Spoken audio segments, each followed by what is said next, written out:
The incredulous skeptic has played an important role through asking awkward, inconvenient questions to make belief in God more intellectually credible and respectable. But there must be something ironical in the fact that the biblical creation narratives actually made it possible to speak about nature and creation with their own autonomy and order. Up until these narratives appeared, natural science was almost entirely impossible because the natural order was considered to be inhabited by all kinds of deities and spirits whose chief attribute was being capricious, sometimes amicable, but mostly unfriendly and vengeful and totally unpredictable.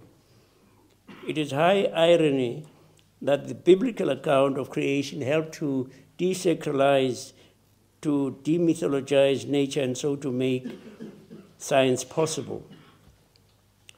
Before this point, as I noted earlier, creation was inhabited by a whole pantheon of gods.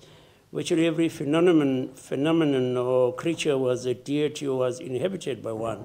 The god of storms, the god of fires, the moon, the stars, the sun, were gods or were the abode of one or other deity. And the chief characteristic of most of these gods was that they were capricious with moods that changed at the drop of a hat. No hope here of the uniformity and regularity that are chief attributes of the nature that scientists study.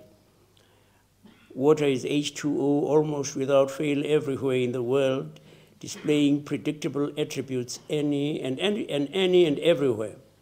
This makes an orderly existence possible since we will hardly ever be caught napping.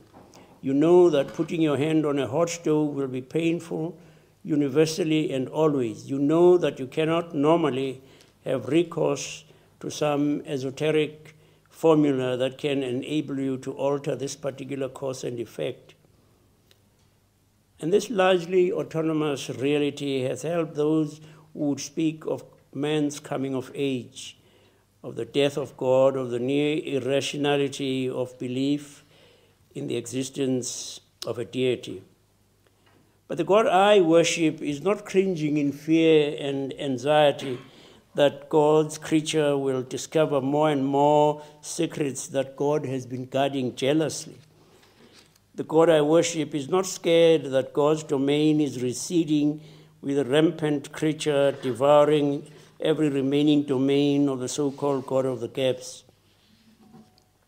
No, the God I worship urges us on to be as adventurous as possible, gloriously adventurous and innovative, seeking to pierce the mysteries of creation. The God I worship is not threatened by our discoveries and inventions. It is that we should exclaim, as we are confronted by the marvels that women and men unveil and new inventions they produce, undertaking heart transplants, traveling to the moon, and all and everything that evokes our awe and admiration. We should be led to exclaim, if the creature is so wonderful, how much more wonderful must the Creator be?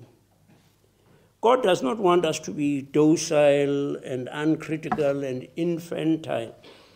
No, God, my God, your God, desires that we be at our best, at our sharpest, intellectually and morally.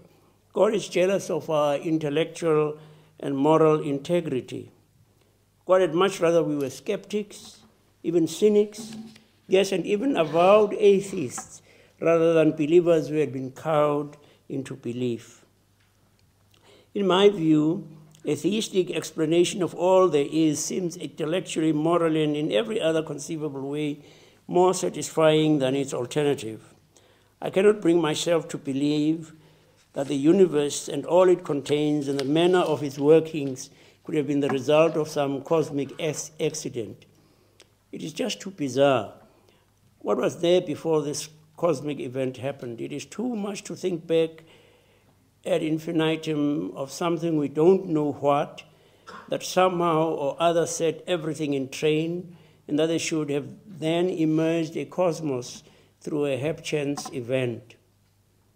It satisfies my intellectual integrity more that there is a self-caused cause or uncaused cause, but not the God of philosophers derided by Pascal, but the God of the Bible, compassionate and caring, loving and forgiving. I do not know that too many would be self-sacrificing, willing to go to the gallows or to be incinerated for the God of the philosophers.